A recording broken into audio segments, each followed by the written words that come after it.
Everyone knows crying out loud at a British funeral is disrespectful, but I let my husband's adopted sister wail anyway. Why? Because in my past life, my husband had a distant relative who was a British noble. When he passed away, the lawyer said my husband could inherit his fortune and invited him to the funeral. His adopted sister Chloe insisted on tagging along to see the world. But really, she wanted to curry favor with the aristocrats and show off. Her plan? Cry her eyes out at the funeral to attract attention. I tried to stop her. British nobles hate dramatic scenes at funerals. Forget the inheritance. We'll probably get kicked out, Chloe cried, accusing me of looking down on her and thinking she wasn't good enough to mingle with nobility. She ran out of the venue and got caught in a riot, where she was accidentally shot and killed. I thought my husband would be devastated. Instead, he silently attended the funeral and inherited the fortune. 6 months later, on our anniversary, he took me to a snowy mountain for a photo shoot. The moment we got up there, he stuffed me into a sleeping bag and tied it shut. If you hadn't made a big deal out of nothing, Chloe wouldn't have run out and gotten killed. I was buried alive in the snow, freezing to death while my husband used the inheritance to become a CEO. When I opened my eyes again, I was back on the day Chloe insisted on crying at the funeral. Sis, why won't you let me cry? The Duke had no children. What's wrong with me shedding a few tears for him? Sitting in the car on the way to the funeral, hearing Chloe's familiar whining, I realized with a jolt that I had been reborn. Chloe's eyes were red. She hadn't even started her performance for the Duke yet, but she was already playing the victim with me. My mother-in-law hugged her, shooting me a glare. A noble's funeral is full of important people. What's wrong with a little crying? Maybe someone will see her kind heart and a rich suitor will come knocking. Seeing she had backup, Chloe stopped hiding her intentions. She checked her eyeshadow in the mirror. I've been practicing my makeup for a month. Today I'll look so pitiful and beautiful when I cry. Sis is just jealous because I'm young and pretty. She's afraid I'll outshine her in front of the nobles. Yeah,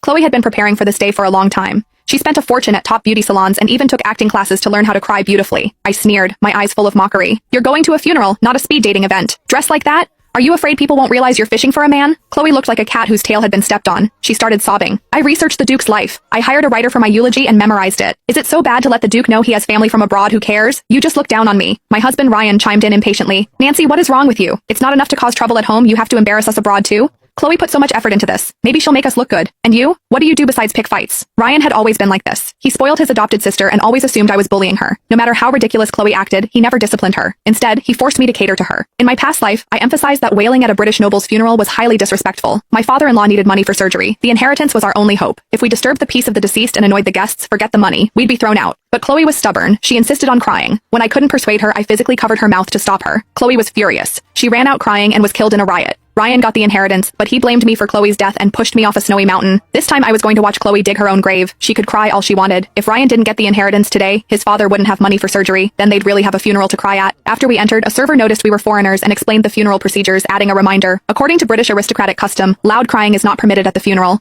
As soon as the server left, Chloe raised an eyebrow.